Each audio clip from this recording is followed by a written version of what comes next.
A top story comes from Japan. At least 5 people have been killed and more than 70 people have been injured as Typhoon Hagibis wreaked havoc in Japan over the weekend.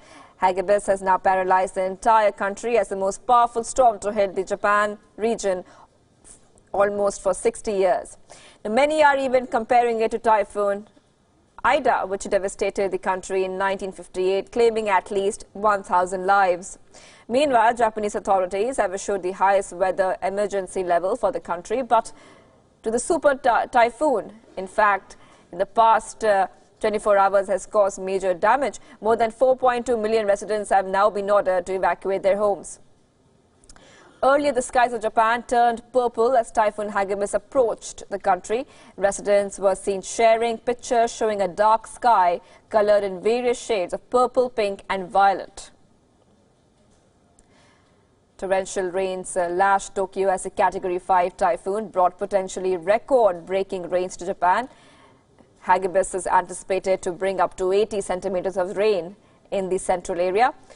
A number of municipal governments issued evacuation advisories to areas particularly at risk, including some in the most populous Greater Tokyo region. Torrential rain and gusty winds from Typhoon Hagibis caused floods and damage to homes in Chiba Prefecture. Massive flooding in Mie Prefecture submerged cars and streets resembled rivers.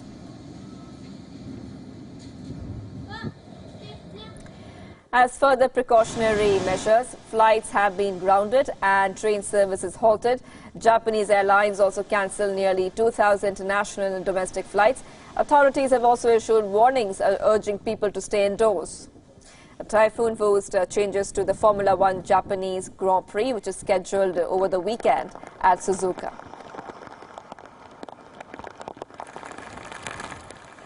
Two Rugby World Cup matches were scheduled over the weekend, and they have also been cancelled due to the expected impact of Hagibis.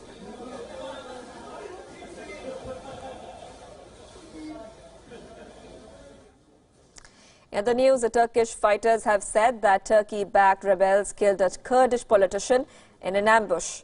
The claim denied by rebels comes as the Turkish offensive in Syria enters day 5. Earlier, Turkey-backed rebels took control of a border Syrian town. A so-called Turkey-backed Free Syrian Army, composed primarily of rebels and defectors, faced fierce resistance from the Kurdish fighters, but in the end managed to gain hold of a major town center in the conflict zone. Reports say that the airstrikes have disrupted the water supply in the town, while hospitals and other civilian facilities have also taken a hit. President Recep Tayyip Erdogan has vowed to continue with the offensive despite warnings from other nations, including its NATO ally, the US. Suriye rejiminin dahi kabul etmediği PYD, YPG'ye karşı evet attığımız bu adımı asla durdurmayacağız. Kim ne derse desin durdurmayacağız. Bize sağdan soldan şu anda tehditler geliyor. Bu gidişi durdurun diye. Ben Sayın Trump'a da söyledim, diğerlerine de söyledim. Eğer bunu durduracaksanız durdurun dedik size. Ama durdurmadınız. Ve şimdi biz kendi göbeğimizi, tercümeyi doğru yapsınlar, kendi göbeğimizi kendimiz kesiyoruz. Artık geri adım atmayacağız. Ve burada teröristlerin tamamıyla Sayın Trump'ın ifade ettiği 32 kilometrelik sınırdan daha güneye gidene kadar biz bu mücadeleyi sürdüreceğiz. Bu bölgeyi terk edecekler. This is the Kurds say that the Turkish invasion will effectively revive the Islamic State in Syria. Meanwhile, US in a stern warning to Turkey had asked it to re-establish the status quo in Syria. President Trump has warned of sanctions if Turkey crosses any red line. What is the red line Turkey should not cross? Well, we'll see. We'll see. We have a very good relationship with Turkey. They're a NATO partner. We do a lot of trade with Turkey, but we don't want them killing a lot of people. And, you know, we have been out of there. We beat ISIS. We knocked the hell out of them. We took 100% of the caliphate. We did our job, but we have a lot of power financially. I built something here Over the last 3.5 years, if you take a look at what's been happening to the United States over the last almost 3 years. U.S. military vehicles have been traveling toward northern Syria, even though it's common for the U.S. troops to carry out rotations in the region. The development could be a cause for worry for Turkey. The European Union has also threatened Ankara of sanctions, while Germany has halted sales of weapons to Turkey over the Syria offensive.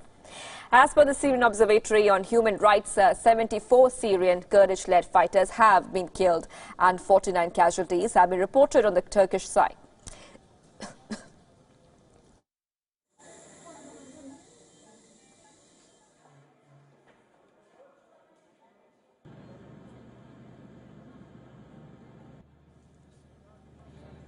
And 28 civilians have also lost their lives till now.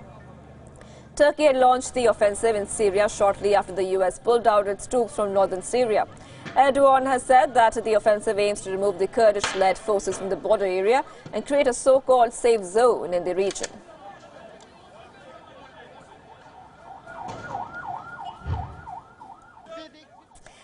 And President Xi is right now in Nepal. Now, China and Nepal agreed on Saturday to upgrade their relations to a strategic partnership of cooperation as President Xi became the first Chinese president to visit the Himalayan kingdom in 2 years. The agreement was announced as Xi met with his Nepalese counterpart.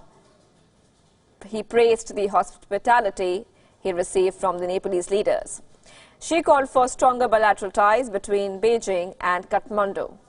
She also met with the chairman of the country's National Assembly, Ganesh Timilsina. The Chinese president will also be holding talks with the two prime ministers on OG Nepal, of course, KP Sharma Oli and Pushpa Kamal Dahal. Notably, she will also be discussing the infrastructure projects, including the Kathmandu-Kerang railway line under China's Belt and Road Initiative with the two leaders.